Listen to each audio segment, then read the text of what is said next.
Welcome back to Canadian Justice, where we're discussing the new book, The 1867 Project, put out by the Aristotle Foundation. And we're chatting with the book's editor, Mark Milke.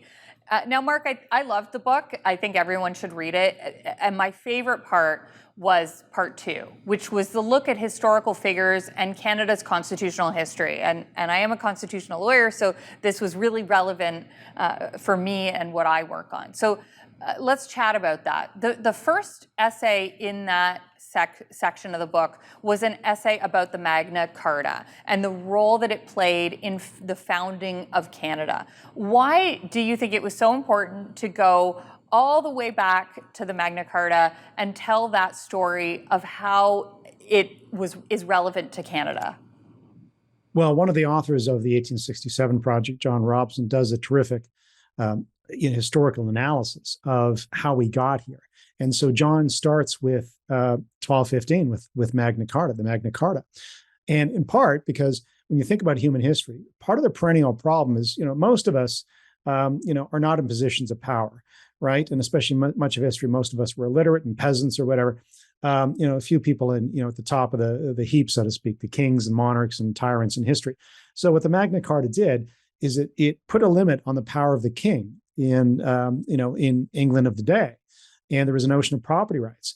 And very simply, you'd know it better than I would, but my basic understanding of Magna Carta, and John Robson does a wonderful detail of its importance to us, is it puts limits on the power of the monarchy, of course.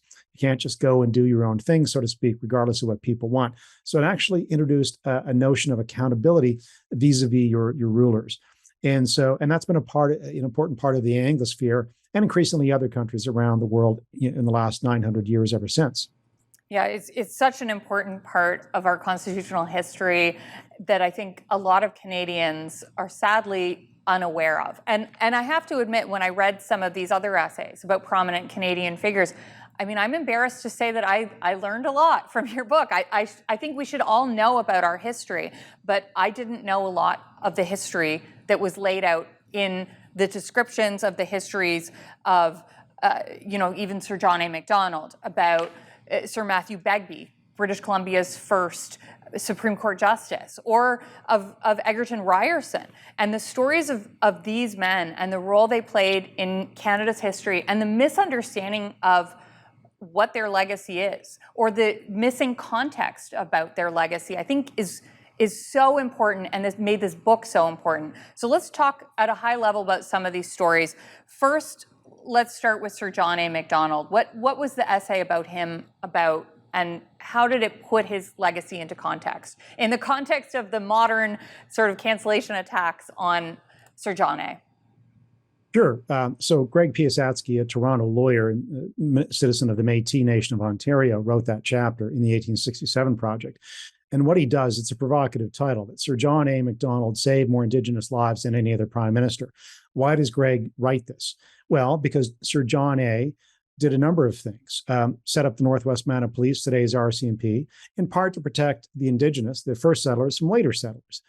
He continued the British tradition of, if we're going to settle the West, going to settle anywhere, you want treaties first, right?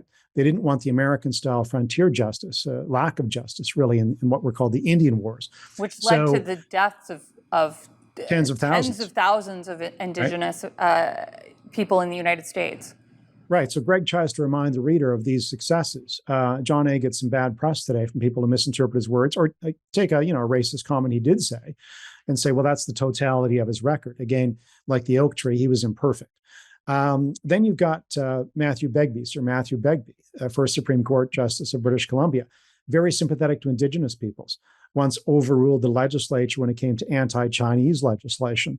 And yet he's pilloried. I think it was the BC Law Society that recommended take down a statue or something in New Westminster, where the seat of government was in his day, wrongly, because Matthew Begbie hanged, I think it was 7 Indigenous leaders because of a murder case in the 1870s. And yet, he did it upon evidence. He did it, reasonably.